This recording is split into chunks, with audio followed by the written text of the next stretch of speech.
Hi, everyone. Welcome to Soul Creativity. We're so glad to have you join us today.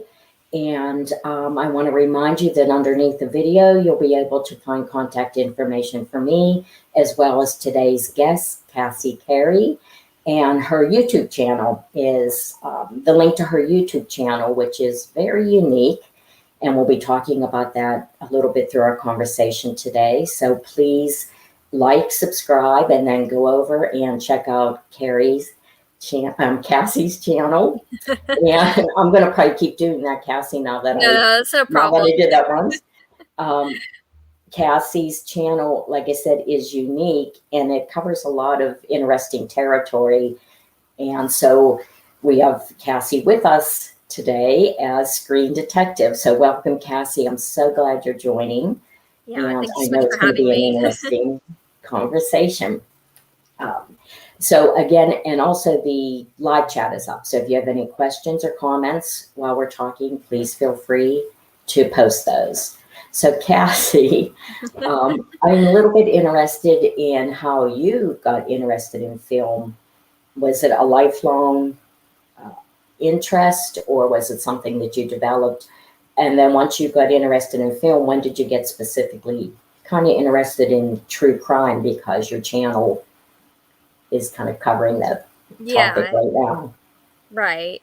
Well, I mean, film has always kind of been with me since I was little. Like, I've always been interested in film.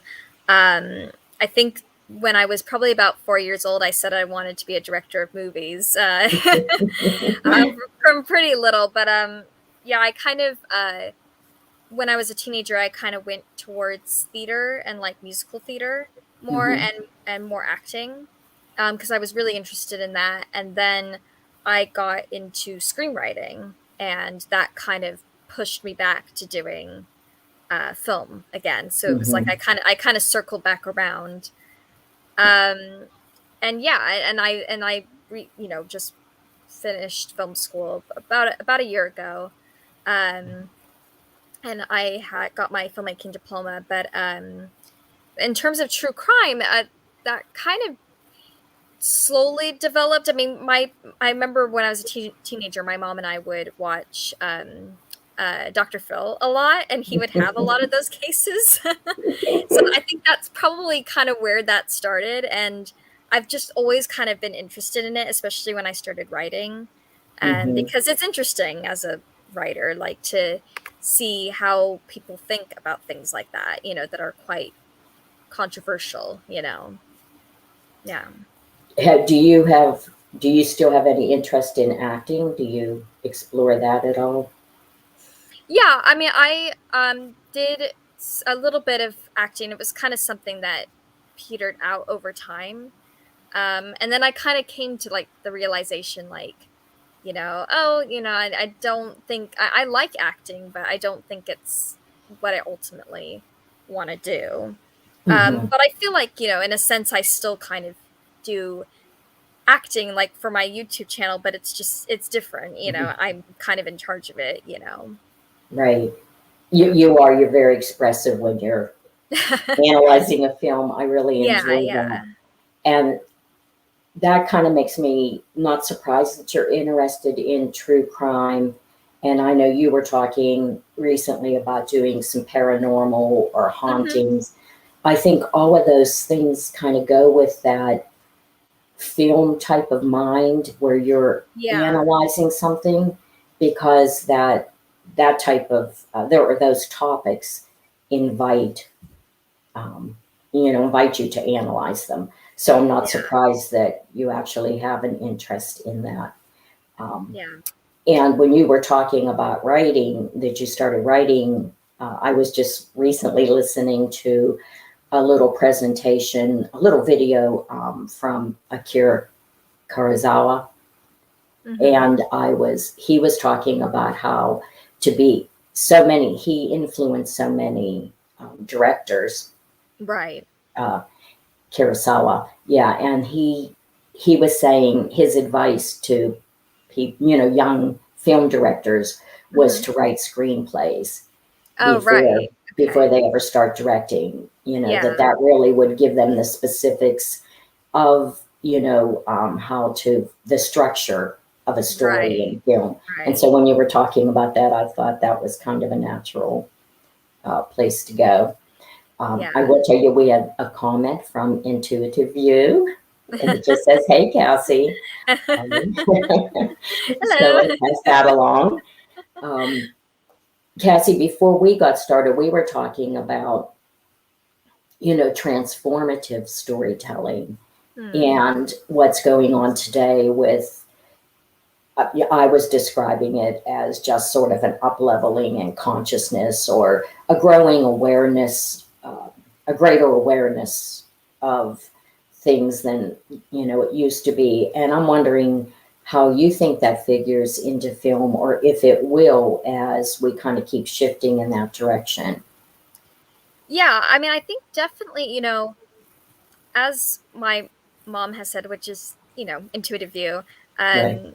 um, spirituality and the paranormal, or whatever you like to refer to it as, has come a long way since, in the last like 10 years, especially with the technology we have now to do all sorts of crazy things, to Right. validate what's happening. But also in terms of I think we're starting to realize more about racism and sexism as well. So there's like a higher consciousness with that as well. It's like we're kind Hmm. of in this weird phase where it's like, we're trying to figure out what is right in film and what isn't right, in terms of like stereotypes and tropes, like what we can keep and what we can't, what hurts different causes and what, doesn't. So Right. yeah, it is interesting in that sense. Both like socially and like spiritually, like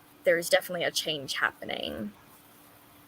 Yeah, and I think I was telling you before we started, I really like character-driven art, whether it's a novel, short story, or a Right. movie. And as you're talking about that, you have to have conflict to have a story. So it's not like Mhm. it's going to change, and, you're just going to watch a movie about somebody who has a great day and nothing Right, goes wrong. I right, mean, right. to hold interest, the story still needs conflict, but Mm. it's how the main characters, or the characters in the film or the story, react and behave, and how they internalize that. And so I Yeah, think it's really interesting what you're saying. There's going to be that line where is this kind of, you know, taking it from a level of higher consciousness, or is it mm, kind of pushing us back into the same pattern? right, So it's right. not like you don't address the issue, it's the way we address it. Yeah, exactly. Yeah. Um, yeah, and I think, at some point we'll kind of figure all these things out, but we're kind of, I think with like the Me Too movement and Black Lives Matter, it's like, we're still trying to figure out what we keep and what we don't, because I think in a sense like we should keep some films because they are history. It Right. is how we dealt with racism and how we dealt with sexism. We can't just kind of erase it completely, because then we won't have anything to look back on, like this is how we were before, and this is how we can change that. Right. History is really important. And I think film is a good way, because to show us the history, because it is actually shown.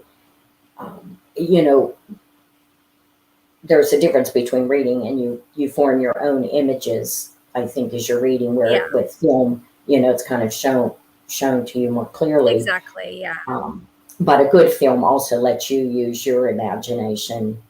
Hmm. It still puts you in the seat a little bit of being the artist. But I do like how you can portray history in a film, even through even through present day characters. Hmm. Yeah. And again, like their behavior, how something historical might have affected them. Yeah. And I think you get into that a little bit sometimes when you're talking about, you're analyzing your films, because especially in like true crime, there's a history behind that Yeah. character. It doesn't, Exactly. you Yeah. know, and so you do a really good job of that. Oh, thank I'll you. take a second to tell you some comments. We have Mike's wife says, "So good to see you again, Cassie." Thank you. And and from Intuitive View, Cassie, who is your favorite movie heroine, and what makes a good movie heroine? It's funny. I actually talked about this before I did this channel, because I just did some like blog posts that were just talking about film in general before I kind of figured out like I really like talking about true crime. I really, that's a genre that really interests me, that I would Mm-hmm. like to mix together. But I think I came to the conclusion like my one of my favorite heroines is probably Scarlett O'Hara in Gone with the Wind, Mm-hmm. because she is kind of, I mean, she's in a way she's a horrible person, but at the same time you understand her. You understand Mm-hmm. why she thinks the way she does, which is rare, and it's rare to make women very versatile like that. I mean, I think at the time, in the 30s, when that film like was being cast, there was quite a big like search for Scarlet, and I think that was probably one of the reasons why, was because it was such a versatile role with so Mm-hmm. many emotions and so much going on, and she was kind of an anti heroine in a way, like she Mm-hmm. was very kind of a jerk sometimes, but could be good other times, and I think that was rare to see, especially then. Right. And I think placing her in that historic context too Exactly. explains her, explains her character somewhat, Yeah. Yeah, or at definitely. least her transformation from kind of being spoiled and, Exactly. to actually being able to take charge, Yeah. and that she was a strong, Yeah. a strong Yeah. woman, like, and she had to be Yeah. under those circumstances. Yeah. Um, I Yeah. was thinking of Meryl Streep in The River Wild. Oh, And I right. remember when that came out, how everybody was talking. I can't think of what year that came out, but even then, which is certainly, more present day, everybody was Right. saying, like, oh, a woman that takes charge. And it was still, considered a new or an unusual thing for a woman to be able to Yeah. do Yeah, no, that. definitely. Hmm. Yeah. So I think Scarlett O'Hara is an early example of that. Yeah. No, I know you do a lot of research for your analysis, film analysis, and I love research. Yeah. Yeah. Can you talk a little bit about how you approach analyzing the film? And is it kind of like, I'm always looking at things as a writer, like when the idea strikes me, and Hmm. then I start playing with it, let my imagination kind of take over, and then research. And I'm Right. wondering Right. how you approach that. Yeah. It can be hard sometimes, because there are cases where you don't know what happened, or there's a Mhm. lot of, or you do know what happened there, but there's a lot of mystery surrounding it. So, and you're trying to get the most accurate version you can, or at least accurate to you, what feels Mhm. right to you. And I think one of the biggest things I do is try to look for books to read that are on it, because I just find that articles, they can give you a summary of what happened, but books, I think, really delve into the stuff, and talk about things that not you won't necessarily know about, that you're like, wow, I didn't know that. I had that a lot when I did the John Benet Ramsey case, where I was just Mhm. like, I had no idea that happened. I had no idea, because they just, it's never mentioned, and same with Versace too, or it's just like, a lot of things I had no idea about, but because I read books about it, and I researched like what books were the best to read, like according to Mhm.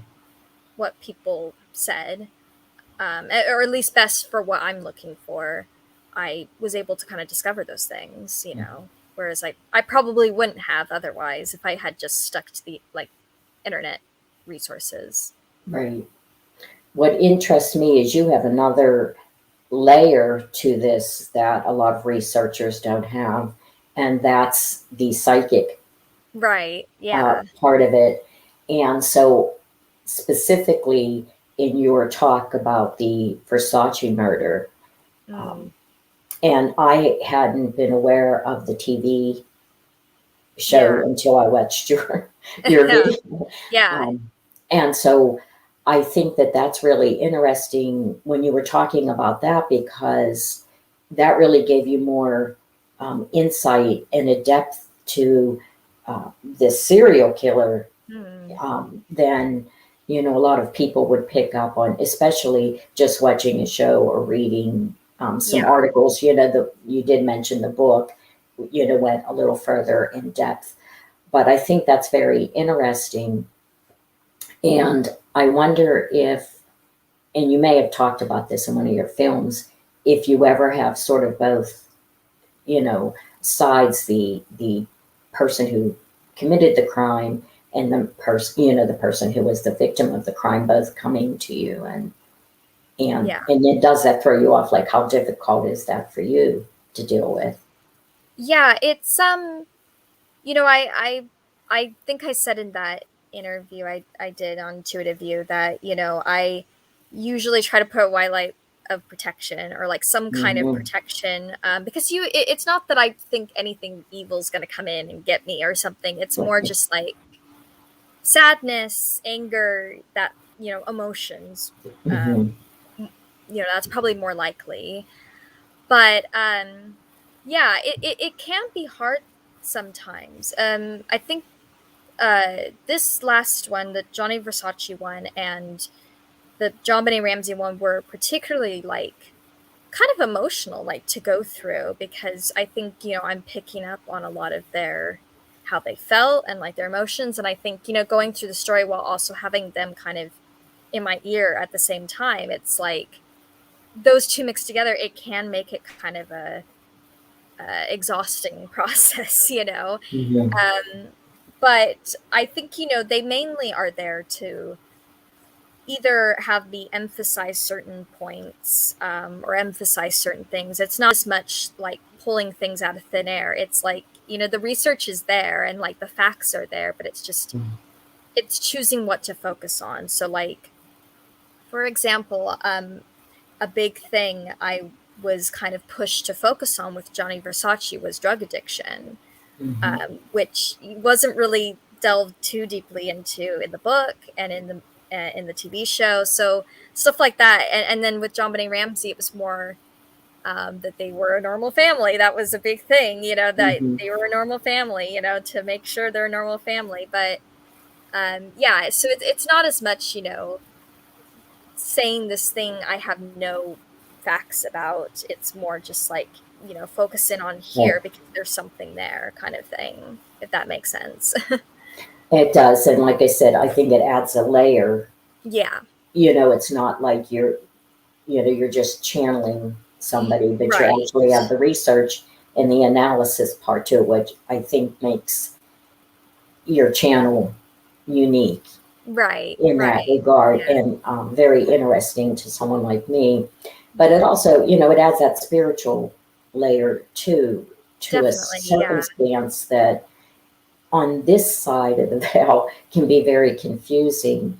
Mm. Um, and so I think, there is that emotional part, and I could see why, you would want to protect yourself Right. from that, because, any of us that get caught up in those stories. Mm. And, Yeah. it also makes you think, what if it was me? What if it was my family? Or, Exactly. Yeah. how we handle that. So I think bringing that perspective from kind of the other side, it, can be eye opening Yeah. for many of Definitely. us and help us deal with it. Going back to just movie making in general, we had talked about this a little bit before, and it's something that's very interesting to me, as is women as storytellers, and Mm. directors. We were talking a little bit about transformative, writing and Right. movies. But I'm wondering how you think the story changes, Yeah. when it's told from the woman's point of view. And like I was saying before, coming from like the divine feminine or those types of traits. Yeah. I've noticed that, with female filmmakers that it's that certain issues, especially with like sexism or harassment or anything like that that's like very personal, comes off a little bit more sympathetic and more emotional than it would being directed by a man. And Mhm. I imagine that would feel the same as uh, a lot of things. Like if if you're talking about something sensitive, if you're gay, then having a gay director, it would come off more Mhm. sympathetic, emotional. Or you know if you are a different race, and you're talking about an issue related to that, it would come off more personal. Right.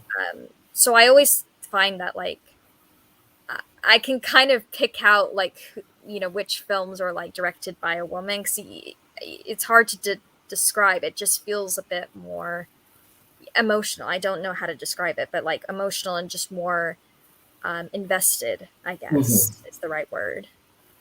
Yeah. Um, yeah, as you were talking about that, I was wondering how, because for so many years, men were the lead in directing and producing, Yeah. even, maybe writing films. And so, Right. do you think that it will be difficult, or do you see that it's difficult for moviegoers to accept? You know, we're so used to action driven, Right. Yeah. type of movies. Um, and there's a place for that. I mean, there's that feel good, and it's very clear there's the good side and the bad side. And Like Marvel, yeah, any yeah. Marvel movies, any superhero movies. Yeah. It's very easy. And you can, if you're at a theater, the whole theater kind of joins in that experience. Yeah. But if you're looking at something that's much more character driven and maybe more complicated, as Right. people tend to be, it's not as easy for, you know, I guess, as a collective, or a large group of moviegoers to just, Right. form the same opinion, maybe. And Right. so I'm wondering if you think that it's, a little bit difficult for American audiences to kind of accept that deeper level. Yeah. I think I think it's been slowly um changing. I think over time, especially through COVID, I think Hmm. it's changed a lot. I think people have a lot more, especially in America, have a lot more depth than they or crave more depth Hmm. than they used to. Because especially like seeing like the Oscars this past Yeah. time, it's very different from the Oscars before. So I think, that's probably a good example of like Hmm. people want more intimate films, and want more like sensitive films than they did before. It's kind of like in 9/11, how it changed our perspectives a lot, and Right. films kind of changed a lot, of what we liked Hmm. and didn't like. Yeah, I think that that's a good point. The pandemic and then the pandemic pause, Yeah. eh, Yeah. really shifted things and did change perspectives, Yeah. on what people were looking, or at least enough people, what Right. they were, looking for. And it changed entertainment. Yeah. I think, it's for the better. Everything has to balance out though. And when there's a big change, it takes a lot of process, Hmm. Yeah. all that. It's not like we like to process that through before you actually start seeing it. Yeah. Um, I mean, I've seen a lot of pandemic poetry. Right. Yeah. I think that's like a lot easier, but I'm just now starting to see literary magazines, they're asking for more, um, like pandemic issue related, Right. short stories and stuff. So, Yeah. I And think we'll see it filter down. yeah, no, definitely. And I was in I did a documentary with when I was in school, and it was in a film festival not that long ago, and I was watching the films, and like I think half of them were all pandemic related in some form or fashion, or related to like the protests we've had or and Mm-hmm. stuff, because it's also been happening in the UK. So it's like, there's it's definitely like shifted and changed. Mm-hmm. Well, and I think people, or generally, we like to see reflected, Yeah, what we're going through in film. Um, right. we have a question here. It's Well, no, it's a comment from Lori. She says, I wonder how movie sets will handle personnel, including actors who refuse to be vaccinated, to Oh, socially distance, or to wear a mask. yeah. I've heard a little bit about that, what pops up on the computer. Yeah, Are you yeah, hearing yeah. much on your end, or? Not as much on, I mean, I was saying to, family, because they were asking about the pandemic in the UK, and there isn't as much of that choice that there Mhm, is here, or like people like refusing to wear masks. It is more just kind of like you have to do it. It's just something you have to do. There isn't as much. There are people who fight it in the UK, mhm. but it isn't as prevalent as it is here. So at least from that end, from like, films going on in London, I haven't really heard anything like that. Mhm. I can see in filmmaking it could be really difficult because, especially among actors, Yeah, because a lot of times there's a lot of close contact. So I can see right. that becoming an issue. In is Would you say that there's more filmmaking and I think there is in the United States than um, in London? I know they obviously have film, Yeah, companies, and they're producing films. But do you think that still a lot of the films are made here, even if mhm. they're about you know characters in another country? Yeah, definitely. I definitely think that there's the majority is kind of in probably New York and Los Angeles, I think, and I think Texas gets quite a lot, Mhm.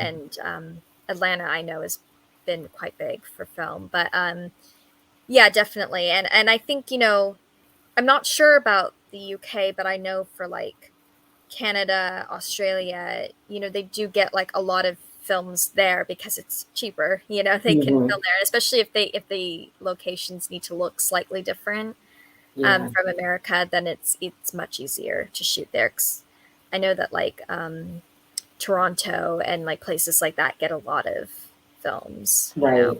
coming in. Yeah. And they have their film festival, Yeah, the exactly. They Toronto have like Film huge film Festival. festivals and Yeah. stuff.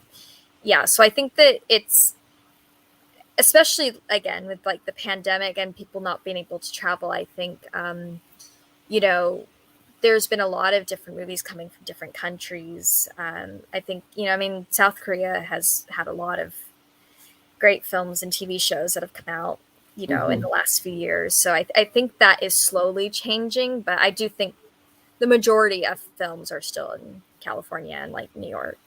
Right. I, Yeah. I will add that Pittsburgh, which is Oh, where I'm okay. from, has quite a good film industry here, and it's growing all the Right. time. In fact, I was just heard something on the news Oh, okay. Yeah. today about it. So yeah, it's Yeah. it's pretty interesting, and I think it has something to do with tax breaks or something for Right. Yeah. It's the just a film lot industry. cheaper. Yeah. Yeah. We are getting close to the end of the half hour, but I did want to ask you about how, if you're noticing this, or what kind of talk you hear about counterculture in film these days, because of course in writing and film it used to be a really big thing. You would just kind of expect, if a young person was going to film school or to become a writer, that would be an interest of theirs. Right. But I think I was telling you, I had recently read an article that said, a lot of younger folks are more interested in, compliance and, fitting in than rocking the boat. And I'm not sure if I believe that. So I was kind of wondering what you think or what you're seeing. Yeah, it's weird. It's a weird time because there's a lot of people that want individuality, but at the same time, I think the internet doesn't quite help us with that. I think everybody kind of, especially with like, I noticed that a lot with like protests and stuff where, you know, people like seemed very enthusiastic, and there are people that are very enthusiastic, but then there are also people that it's like they're kind of just involved because it's a trend, because it's a thing to do, which is hard to see sometimes because especially if you are passionate about certain things and you want to see changes, it's kind of disheartening to see that there are people that just want to be like everyone else, and want to be involved in, whatever thing, especially like people my age and younger. They're very, they can be very fickle when it comes to stuff like that. So yeah, it is kind of a weird time because it's like that we're probably more supportive than ever with individuality, but at the same time, I think the internet kind of holds us back from, going further with that. Right. If we believe, what we hear, the effects of like Facebook or different social media apps, and it is such a big thing to fit in and kind of almost compete to fit in.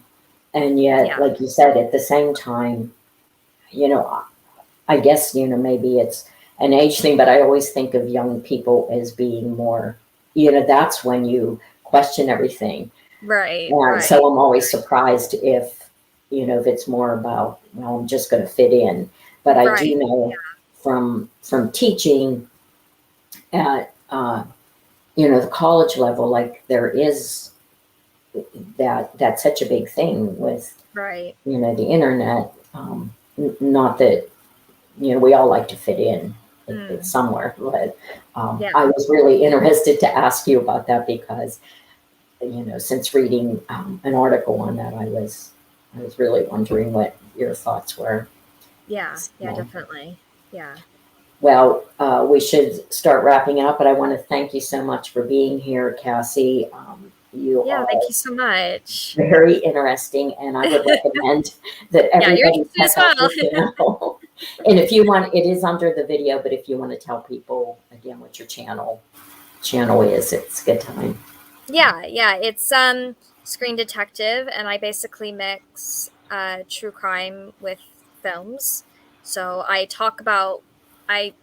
take a case or like a film that's supposed to be based off of a real case, and sometimes it's very obvious it's based off a real case, and sometimes it's like Psycho, where it's like not a lot of people know it was inspired by a real case that had happened.